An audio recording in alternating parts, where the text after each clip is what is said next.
हरे Krishna guys, कैसे आप सब लोग। सो आई होप सब लोग अच्छे होंगे। गाइस, आज का मेरा टॉपिक रहने वाला है अद्वैतवाद के ऊपर। तो ये अद्वैतवाद असल में है क्या? तो अद्वैतवाद की शुरुआत की थी आदि शंकराचार्य जी ने, जो असल में तो एक वैष्णव है।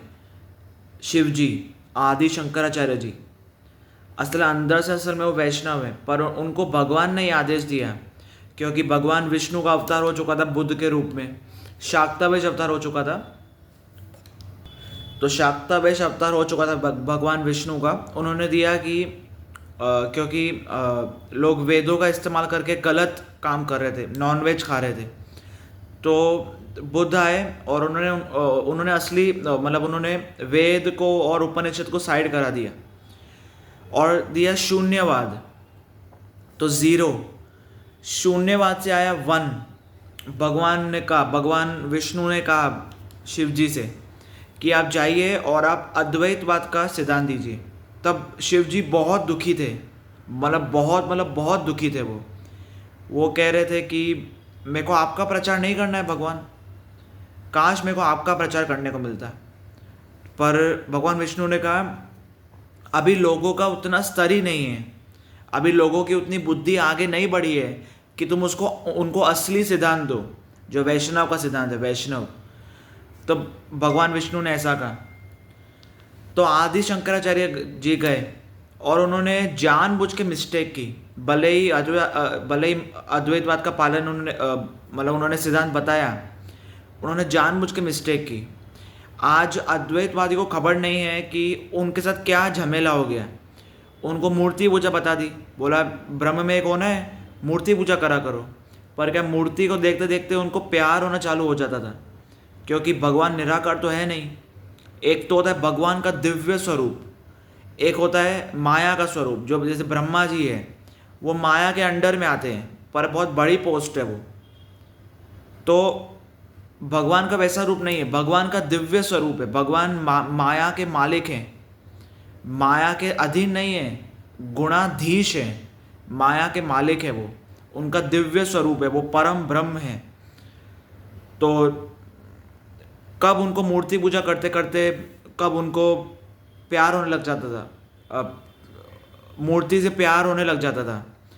तो आदि शंकराचार्य जी एक्सपर्ट थे एकदम, कैसे अद्वैतवादों को धीरे धीरे वैष्णव कैसे बनाना है। वो उन्होंने ये दिया भी क्यों सिद्धांत, ताकि धीरे धीरे करके जो अद्वैतवादी हैं वो धीरे धीरे करके ऊपर आ सके, वैष्णविज्म में आ सके, क्योंकि वैष्णविज्म ही टॉप है।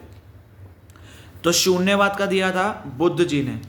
फिर आए आदि शंकराचार्य जी, उन्होंने दिया वन, कि शून्य में एक हो जाना। इसमें तो बुद्ध जी ने बोला था कि शून्य में एक हो जाना है, शंकराचार्य जी ने बोला कि ब्रह्म में एक हो जाना है, एक हो जाना है। तो वन दिया। फिर आता है 1.5 रामानुजाचार्य ने दिया। वो भक्ति का सिद्धांत था, वैष्णव सिद्धांत ही था, पर बोला हम भगवान की शक्तियाँ हैं, हम भगवान की विशेषताएं हैं।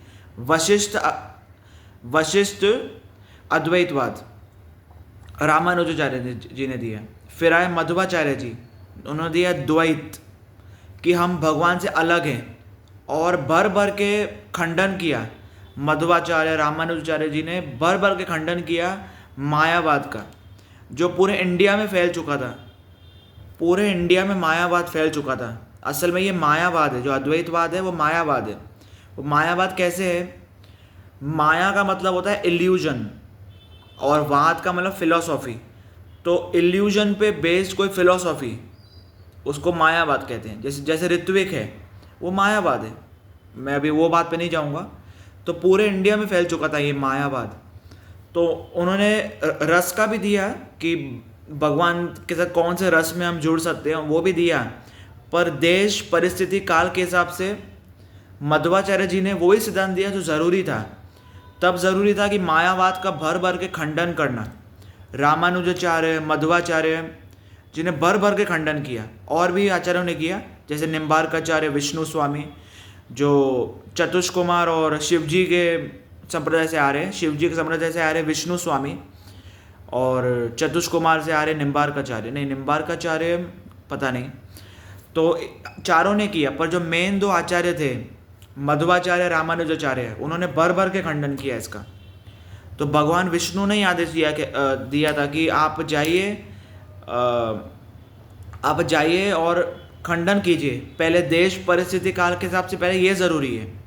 फिर आए असली में, फिर भगवान विष्णु ने अवतार लिया, वो होता है चैतन्य महाप्रभु, मतलब भगवान कृष्ण ही थे वो, राधा कृष्ण ना ही अन्य, चैतन्य महाप्रभु। तब उन्होंने सोचा चलो अब मैं आता हूँ, तब वो असली में आए, उन्होंने असली सिद्धांत दिया। जो मेन सिद्धांत आज हम पढ़ रहे हैं गौड़िया वैष्णव का, जो मध्वाचार्य जी का उन्होंने संप्रदाय पकड़ा, चैतन्य महाप्रभु जी ने, सबसे फेमस वो था, सबसे फेमस संप्रदाय इस मध्वाचार्य संप्रदाय। तो चैतन्य महाप्रभु जी ने मध्वाचार्य जी का संप्रदाय पकड़ा और उसमें गौड़िया वैष्णव ट्रांसफॉर्म हुआ, गौड़िया वैष्णविज्म। तो उन्होंने हर जगह जो बड़े बड़े क्या बोलते हैं हेड पुजारी थे, हेड पुजारी मतलब 500 साल पहले हेड पुजारी बनना बहुत हार्ड होता था। तो उस टाइम पे जगन्नाथपुरी में हेड पुजारी थे सार्वभौम भट्टाचार्य, उनको बनाया। सनातन और रूप गोस्वामी को बनाया, गोपाल भट्ट गोस्वामी को बनाया, और भी बहुत बड़े बड़े हेड आचार्यों को, हेड पुजारियों को, जो हेड पुजारी होते थे उनको भक्त बना दिया, कृष्ण भक्ति में उनको विलीन कर दिया। तो यही है असली सिद्धांत दिया चैतन्य महाप्रभु जी ने कि हम भगवान से अलग हैं, हम सब अलग हैं, इन्फानाइट, कि आप भी अलग हैं, मैं भी अलग हूँ, सब अलग हैं, कुछ भी एक नहीं है। तो चैतन्य महाप्रभु जी की आप बुक्स पढ़िए, और प्रभुपाद जी की बुक्स हमें पढ़नी चाहिए। मेन जो अद्वैतवाद है वो मायावाद है, प्योर मायावाद, और वो कुछ भी नहीं है, और इसका खंडन करना भी बहुत ज़रूरी है। भगवान कहते हैं कि जो अद्वैतवाद का खंडन करता है वो मेरा प्रिय है, मेरे को वो प्रिय है। तो अद्वैतवाद का खंडन करना बहुत ज़रूरी है, और हमें जितना हो सके भर भर के हमें जो अद्वैतवाद है उसको भर भर के हमें खंडन करना चाहिए। क्योंकि सुंदरता है कि हम भगवान के दास बने रहें, कि हम भगवान के दास हैं।